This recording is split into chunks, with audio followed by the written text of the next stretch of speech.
जय तालाब की खुदाई हो रही थी। तालाब की खुदाई के अंदर अगर आपको बताएं कि ये कुआं है, ये यहाँ पर मिला है। जो लोगों का कहना है कि अगर पुराने बुजुर्गों की बात की जाए, पुराने बुजुर्गों ने भी यही बताया कि लगभग 200 या 300 साल पहले का ये हो सकता है। सन 1802 में पटियाला राजा ने यहाँ के पर आक्रमण करा था। आक्रमण करने का एक कारण था कि बाड़ू गांव ने कर देने से मना कर दिया था। टैक्स होते थे राजाओं के। तो ये गांव अंतिम छोर पे आता था उसका, पटियाला राजा की रियासत का आखिरी गांव था। आखिरी गांव। यूं साज तो देखे को नहीं हमने, तो ईंटें आकड़ियाँ दो यूं साज है, 5 किलो 700 ग्राम की ईंट है। और ये सफाई न्यू की न्यू साफ है, कोई टूरा तो बांगी नहीं, सीधी नहीं न्यू की न्यू। इसमें से ये ईंट निकलने लग गई। फिर दोबारा मैंने कसियों के साथ किया तो कैद का इस पर ला रहा पड़। परसों किसी को पता नहीं था, मन्ना पता था इसका।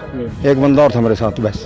तो पहले देखे कि बिस्तरों की ईंटें या नहीं जी, बूढ़े भी निकलते, 100 साल के भी निकलते।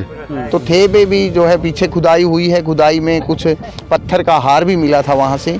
तो पुरातत्व क्या नाम है, बहुत पुराना कुआ है जी, को हजारों वर्षों साल पुराना कुआ है जी। वो क्यों जो बाबा मौजनाथ की समाधि है और के नाम बहुत पुराना मंदिर है जी, जब जंगलों करता जी इस चीज की तो उस चीज की भी सोचती तो ना दे दी है। बड़ा बनाया ना आया बनाना कौन देखिया आपका दरवाजा मैंने सुनिया कद भी नहीं सुनिया, फिर इस बात का उसका भी नहीं बेरा कद को।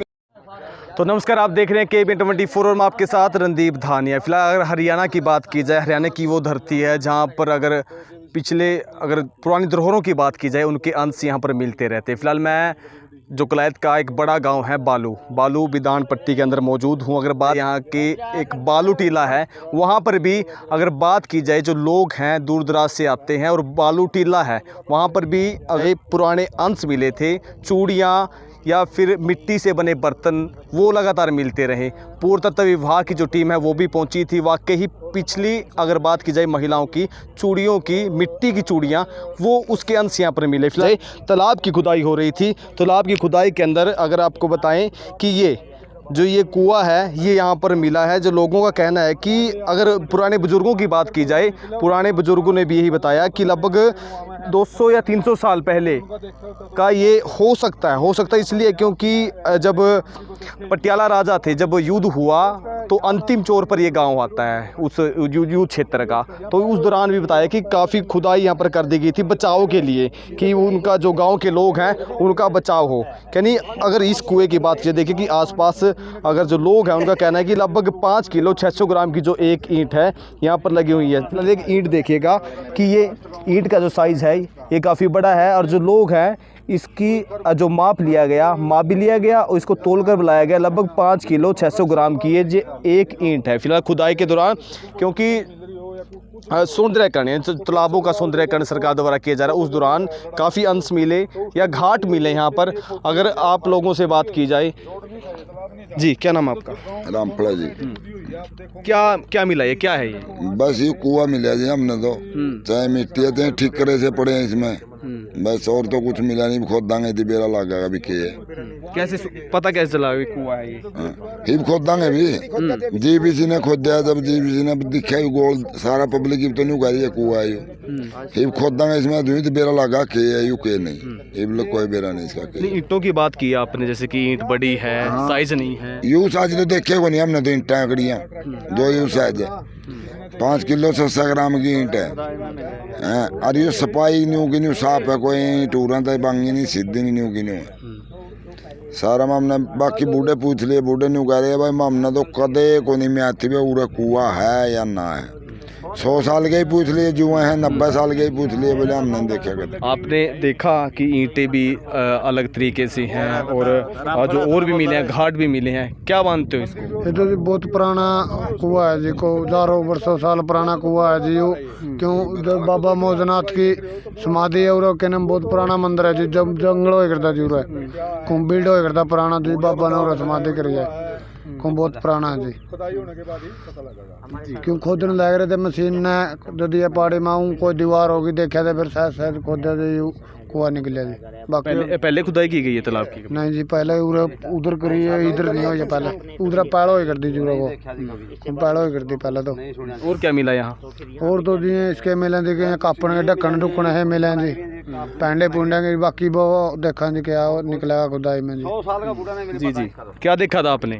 मैंने पहले यही पहली बार देखा है, ईंट पट्टी थी, मैं ऊपर बैठा था, एक बंदा मेरे साथ में था, मैं बोला रहा कि यानी बोला बैठा रहो यार के करेगा, मैं ना मैं तो देख आऊँगा। मैं देखा तो मेरे को ईंट निकली, मैं दे पीछे तो बोला क्या यानी का कोता पूरा 15 लाख करते पहला, तो उस बोला भाई 15 की होगी को, तो मैंने दोबारा फिर तसल्ली करवाई दे पीछे पे, तो दोबारा दे पीछे पे तसल्ली करवाई तो इसमें से ये ईंट निकलने लग गई। फिर दोबारा मैंने कसियों के साथ कराया तो कैल का इस पर ला रहा पड़ रहा, परसों किसी को पता नहीं था, मन्ना पता था इसका, एक बंदा और था मेरे साथ बस। तो पहले देखा कि बिस्तरों की ईंटें या नहीं जी, नहीं जी, बूढ़े भी निकलते, 100 साल के भी निकलते, ये काम था, ये हमने कदे नहीं देखे था काम, बूढ़े भी ये कह रहे हैं। बिल्कुल, देखिए जिन्होंने देखा, जब शुरू में देखा इन्होंने, ये जो बुजुर्ग थे इन्होंने देखा है। और अगर बात की जाए पटियाला राजा की, मैं बार बार ही बता रहा हूँ कि संबंध बताया गया यहाँ का कि जो बालू है, बालू के साथ पुराना संबंध रहा, क्योंकि अगर यूँ क्षेत्र की बात की जाए तो अंतिम छोर पर जो गाँव बालू है, अगर वकील साहब अगर आपसे बात की जाए कि जो पटियाला राजा की सल्तनत थी उसके बाद जब युद्ध हुआ तो एक बालू अंतिम छोर पर आता है, यहाँ पर आए थे। बाड़ू गांव ये लिखित में है, सन 1802 में पटियाला राजा ने यहाँ के पर आक्रमण करा था। आक्रमण करने का एक कारण था कि बाड़ू गांव ने कर देने से मना कर दिया था, टैक्स होते थे राजाओं के। तो ये गांव अंतिम छोर पे आता था उसका, ये पटियाला राजा की पटियाला सल्तनत रियासत का आखिरी गांव था। आखिरी गांव। और महाराजा पटियाला इसको अपना सोना पिंड मानते थे, लेकिन जब लोगों ने कर देने से मना कर दिया तो उसने यहाँ सूचना भेजी कि मैं जो है या तो मेरी कर दे दो, नहीं तो मैं गांव को तोड़ूंगा। तोड़ने का मतलब था कि जीतूंगा लड़ाई। कर किस प्रकार कर लिया जाता उस दौरान? टैक्स लिए जाते थे अपने राजकाज चलाने के लिए, वो हर आदमी के ऊपर लागू थे जो रियासत में रहता था। हर टैक्स के नाम तो अलग अलग थे उसमें, लेकिन मामला ये था कि रिवेन्यू लिया जाता था, और आज भी वो रिवेन्यू लगातार जारी है, किसी न किसी रूप में लोगों से लेते हैं, सरकारें चलाती हैं अपना काम। तो उस समय लोगों ने उस भय से गांव के चारों तरफ एक परकोटा से बाहर खाई खोद दी, और वो खाई लगभग जो सुनने में आया है कि 20 फुट गहरी और 100 फुट चौड़ाई में थी सारे गांव के चारों तरफ। कालांतर में धीरे धीरे जब गांव बड़ा हुआ, बस्तियां बसती गई, तो वो जितने भी खाइयां थी वो तालाबों का रूप लेगी। और 1963-64 में जब इस्तेमाल या चकबंदी हुई तो इनको तालाबों के नाम दे दिया, और ये तालाब के रूप की शेप में आ गए। ये गांव के पुरानी आबादी से बाहर हैं सारे, लेकिन नई आबादी इनसे बाहर बस गई तो ये आबादी के अंदर आ गए। अब क्योंकि इन तालाबों की वजह से गाँव में तालाब ज़्यादा मिट्टी या कीच भर गई थी, जिसकी वजह से सफाई व्यवस्था में दिक्कत आ रही थी। तो अब सरकार के आदेशों से टेंडर लग के तालाबों की खुदाई हो रही है।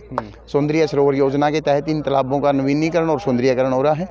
तो वकील साहब, अगर बात की जाए, कुआं मिला है, पुरानी धरोहर बताई जा रही है, बुजुर्गों से बात की गई, उनका भी कहना है कि उनके ज़माने का नहीं है, कभी वर्षों पुराना है। तो क्या लगता है आपको, किस इसकी जो दशा है कैसी है? कुआं के आकार में ये जगह मिली है, इस जगह को धीरे धीरे जो है देखा जा रहा है, और असल जानकारी तो पुरातत्व विभाग के लोग ही आके देंगे।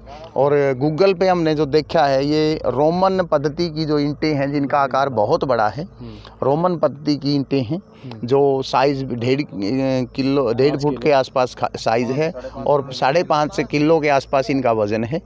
तो ऐसी ईंटें पहले हमने कभी किसी मंदिर में, किसी किले में नहीं देखी हमने इस तरह की लगी हुई। पहले तालाब नहीं था, खाई थी पहले। ये खाई क्यों खोद दी गई? खाई नहीं थी, ये चौड़ाई में लोगों ने सुरक्षा के लिए खोदी। किस प्रकार सुरक्षा? सुरक्षा क्या होती थी कि वे जो सैनिक आते थे, या क्योंकि चारों तरफ जंगल भी होते थे उस समय, पुराने समय में, तो परकोटा भी इसलिए खोद कर बनाया जाता था कि क्या कि जंगली जानवरों से बचा जा सके। और आबादी के ऊपर कुछ जो है जगह से ही रास्ता आने जाने के लिए होता था, और विशेष रूप से सुरक्षा की दृष्टि से, सुरक्षा गांव के लोगों की, जंगली जानवरों से भी थी और इसके साथ साथ चोर उचक्कों से भी इसकी सुरक्षा होती थी। और गांव के जितने भी दरवाजे थे उन दरवाज़ों पे किवाड़ लगे होते थे सुरक्षा की दृष्टि से। और अगर हम पुराना दरवाज़ा देखेंगे तो उसमें इस तरह से वो डिज़ाइन किया हुआ था कि अंदर से आदमी बाहर के आदमी को देख सकता था, बाहर का आदमी अंदर वाले को नहीं देख सकता था। तो लगातार इस प्रकार से अगर मैं बालू टीले की बात की जाए तो वहाँ भी पुरानी चीज़ें मिली हैं, चूड़ियाँ मिली हैं मिट्टी की, कभी पुराने मटके मिलते हैं वहाँ से। अगर यहाँ की बात कीजिए, यहाँ भी घाट भी मिला, कुआं ही मिला। आखिर बालू में है क्या? बस्तियाँ बसती रही हैं, बस्तियाँ उजड़ती भी रही हैं समय के साथ साथ। बहुत पुराना गांव है। इस गांव का ये नहीं हम कह सकते कि भी उस सन में आबाद हुआ। ये बहुत पुराना गांव है, बहुत ऐतिहासिक गांव है। तो समय के साथ साथ धीरे धीरे ये तालाब या ये कुंड या कुएं जो है मिट्टी के नीचे दब गए होंगे। और अब क्योंकि खुदाई हुई है तो निकला है ये। इसके बारे में तो जानकारी समय के साथ जब पुरातत्व विभाग की टीम होगी तो वो बताएगी भाई कितना पुराना ये जो है कुआं बना हुआ है। और इसके साथ साथ जहाँ तक टिल्ले की बात है, थे बोलते हैं हम उसको, तो थे पे भी जो है पीछे खुदाई हुई है। खुदाई में कुछ पत्थर का हार भी मिला था वहाँ से। तो पुरातत्व क्या नाम है, अपने प्राचीन काल की ही धरोहर है वो सारी। और उस समय का ये हड़प्पा संस्कृति और मोहनजोदड़ो काल की बातें, उससे जुड़ाव हो सकता है इसका। तो कुआं एक हो रहा है, साइड के अंदर जो मंदिर है वहाँ भी है। क्या लगता नहीं है कि शायद राजा महाराजों के टाइम का ना हो, कोई साधु संत बैठते हो यहाँ? ये भी हो सकता है कि किसी संत महात्मा ने बनाया हो उस समय, क्योंकि जंगलों की भरमार थी उसका। ये उस समय यहाँ कोई जंगल हो और जंगल के बीच में एक कुआं हो, ऐसा हो सकता है। क्या वकील साहब पुरातत्व विभाग की टीम आई है, जैसे बालू टीले की बात की जाए, कभी कहा है कि हाँ वाकई धरोहर मिल रही हैं पुरानी, कभी उसका विकसित हुआ? जो पुरातत्व विभाग ने जब टीले पे जाके जांच की और जांच करने के बाद उसके बारे में 6ठी क्लास की जो किताब होती थी उसमें भी हमने उसको पढ़ा है। बालू गांव को का नाम उसमें आता था पहले, जब मैं पढ़ता था उस समय 6ठी क्लास की किताब में बालू गांव का जिक्र था। जहाँ तक इसकी बात है, अभी तक पुरातत्व विभाग को इसके बारे में संज्ञान या सूचना नहीं मिली है। और जैसे ही वो आएंगे इसके बारे में और अधिक जानकारी होगी, वो आपके माध्यम से जनता को पता चलेगी, लोगों को। सब अंतिम सवाल रहेगा आपका, सरकार सौंदर्यीकरण करिए तालाब का, अगर ये विकसित यानी पुराने समय का हुआ, आप इसको विकसित करवाना चाहोगे या फिर पूर्ण तालाब को? तालाब के साथ साथ तालाब की लोगों को, अपने पशुधन को ज़रूरत है। तालाब के साथ साथ अगर इसके ऊपर भी सरकार की कृपा छाया रहे और ये भी अच्छा सौंदर्य कह लो एक दर्शनीय स्थल के रूप में विकसित हो, तो मैं मानूंगा कि सरकार इसके ऊपर भी ध्यान दे। और तालाब के साथ साथ, तालाब के अंदर ही आता है ना, बीच में आ गए तो ऐसा नहीं है। तालाब ब्रह्म सरोवर के बीच में भी मंदिर है। ब्रह्म सरोवर चारों तरफ है, बीच में रास्ता बना के मंदिर बनाया हुआ है। ऐसा नहीं है। बहुत रानी तालाब है जींद का, वहाँ भी बीच में मंदिर है, वो बनाया जा सकता है। उसके लिए इंजीनियर अपना काम करेंगे। तो ये साथ में मौजनाथ जी की समाधि है, बहुत पुरानी, और वर्षों हमारे बुज़ुर्ग 10-12 पीढ़ी से तो देख ही रहे हैं, तो इतनी पुरानी है। तो मौजनाथ जी की समाधि है नज़दीक में, आपके 50 फुट या 100 फुट की दूरी पे। तो ऐसा संभव है कि वहाँ से इसका रास्ता बनता हो कोई। बिल्कुल। देखिए, जो गांव बालू के लोग हैं उनसे ही बात की है और उनका यही कहना है कि कभी वर्षों की बात की जाए तो वर्षों से यहाँ पर पुराने अंश मिल रहे हैं। यानी कभी चूड़ियाँ मिट्टी की, मैं फिर बता दूँ, मिट्टी की चूड़ियाँ, और जैसे अभी ये जो पुराना कुआं मिला है, फिलहाल ये तो पुरातत्व विभाग की टीम बताएगी, लेकिन जो लोग हैं, जो बुजुर्ग हैं यहाँ के, उनसे ही बात की। उनका कहना है कि उनके समय के नहीं है, पुरानी धरोहर हैं, या फिर जंगल जब होता था यहाँ, इनका कहना है, वकील साहब का भी कहना है कि जब अगर हो सकता है कि जब साधु संत यहाँ पर तप करते थे उस दौरान भी बनाया गया हो। फिलहाल पूरे तथ्य है और जिस प्रकार से पूरी जानकारी तो पुरातत्व विभाग की टीम देगी जब इसका सर्च अभियान चलेगा। हमारा तो यही निवेदन है कि फिलहाल जो सूचना हमें मिली थी उस सूचना के मुताबिक ही गांव बालू के अंदर पहुंचे, जहां तालाब की खुदाई हो रही है। यहाँ पर कुआं मिला और एक जो तालाब के अंदर जो खुदाई है, कुआं मिला, उसके बाद हम यहाँ पर पहुंचे थे। आज लोगों से निवेदन रहेगा कि वीडियो को शेयर करें। मैं आपके साथ रणदीप धानिया, केबिन 24।